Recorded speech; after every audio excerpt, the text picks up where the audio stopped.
guys, I'm Suzanne with Backyard University, here to answer the question, should you plant marigolds in your garden? The answer is an excited yes, and not because they're beautiful orange and yellow colors that brighten up even the dullest garden. Marigolds are so much more than that. Marigolds are heat-resistant and sun-loving plants. They will keep blooming from early May and into the fall months. They are annual, so if you see them popping back year after year, it's because they reseeded themselves. Lucky you.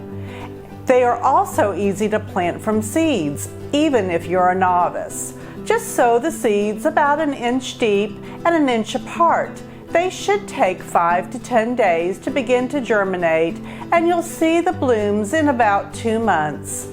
If you don't wish to start them from seeds, they are a nursery favorite and easily found in stores from Home Depot to Walmart, as well as your local nurseries. But it's not just their bloom that keeps gardeners planting them. They have many hidden talents. They are a natural bug repellent for mosquitoes, roaches, ants, wasps, flies, and many more.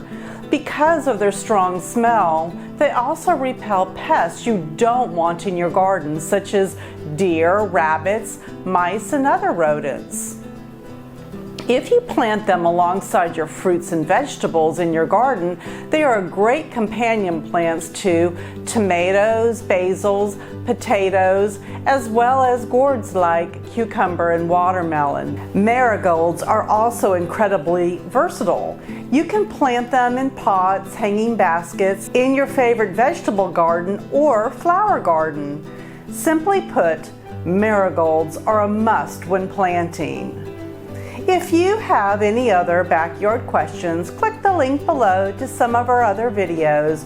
We've also supplied links to mentioned products, and don't forget to like and subscribe.